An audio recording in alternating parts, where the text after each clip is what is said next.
اس کے ساتھ جماعت نے یہ کوشش کی کہ ہر فرقہ و مسلک کے مسلمان ایک جگہ جمع ہوں۔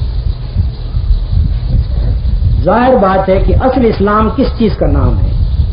قرآن اور سنت کو ماخذ قانون ماننا، اس چیز کا نام اسلام ہے۔ لیکن قرآن اور سنت کی مختلف تعبیریں ہو سکتی ہیں، ہر گروہ اپنی الگ ایک تعبیر رکھتا ہے۔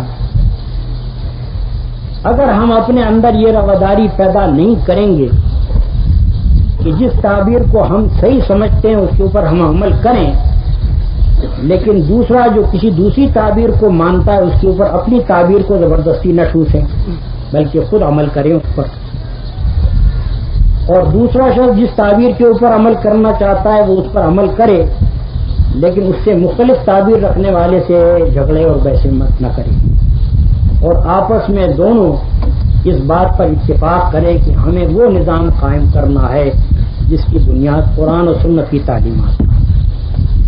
اس طرح جماعت نے ہر فرقہ و مسلک کے لوگوں کو اپنے ساتھ ملا ہے۔ جماعت کے اندر اہل حدیث بھی ہیں، جماعت میں بریلوی بھی ہیں، جماعت میں دیوبندی بھی ہیں، شیعہ حضرات میں سے ابھی تک کوئی رکن نہیں بنا ہے لیکن متفقین میں اچھی خاصی تعداد شیعوں کی بھی موجود ہے۔ جماعت اسلامی بنی ہی اس اصول پر ہے کہ آپ جو اپنا مسلک رکھتے ہیں اس پر عمل کیجئے، مگر دوسرے پر زبردستی اس کو نہ تھوپیے۔